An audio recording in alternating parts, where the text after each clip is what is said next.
mynews.studio. Wild pigs, ancient cattle, ponies, these animals now roam free at Knepp, and bird numbers have gone up by 900%.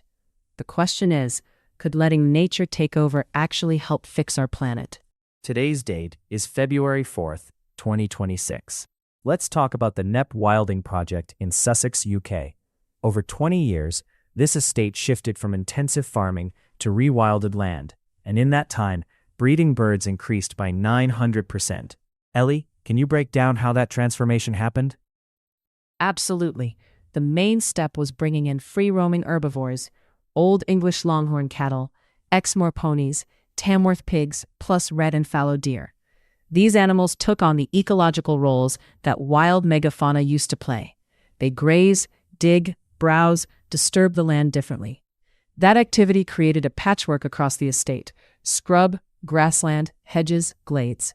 For instance, from 2001 to 2019, about 96 hectares of scrub appeared. That's been crucial for species like nightingales and purple emperor butterflies. So, by letting those animals shape the land, they reversed the monoculture from farming. But could that work somewhere totally different, like, say, Australia or the Americas, where the native species are different? The basic approach is transferable. The animal species would change. You'd use natives, not imports. But the main idea is to bring back natural processes through grazing and foraging. When you restore that kind of ecological disturbance, the land often recovers on its own. It's not about fine-tuning every outcome. Wait, so you're saying it's about setting things up and then stepping back, rather than planning every detail? Exactly. That's the core of what Knepp did. They set the process in motion and let it unfold, rather than controlling every variable. That makes sense. But I imagine there was some resistance from neighbors or local farmers in the beginning. Do we know how Knepp handled that?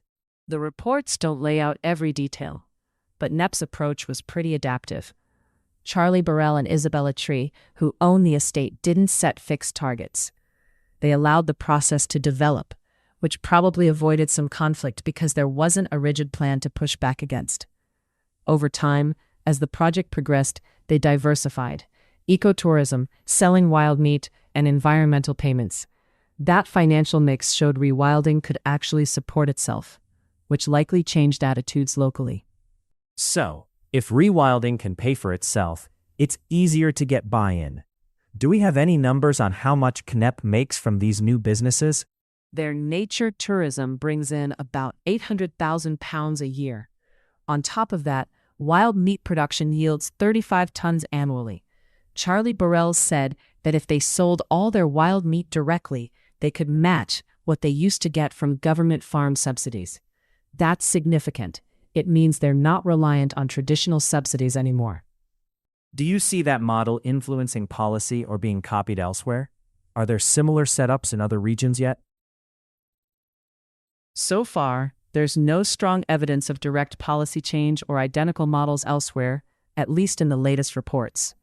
But Knepp challenges the idea that conservation always loses money. It's likely that both policymakers and landowners are watching and considering how rewilding might work financially in their own areas. Let's step back a bit. Why does this story matter beyond Sussex? What's really at stake here?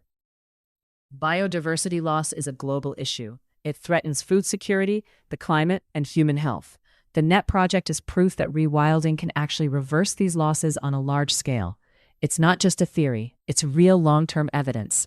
Knepp's model gives other countries something to adapt as they look for ways to address extinction and manage land differently. So, for listeners, what's the main lesson here? Is rewilding the solution we should be looking at? The main takeaway is that letting nature lead with the right animals and natural processes can restore whole ecosystems. It's not a one-size-fits-all answer, but it's a proven approach with results, both for wildlife and for local economies. That wraps up our deep dive. Knepp started with a simple idea: step back, let nature work, and watch what happens. The outcomes, a huge increase in bird life and a new approach to conservation, speak for themselves. Thanks for listening. If you're wondering whether rewilding could change the world, the evidence is certainly growing. Thanks for tuning in. This episode was brought to you by mynews.studio. Give it a try for free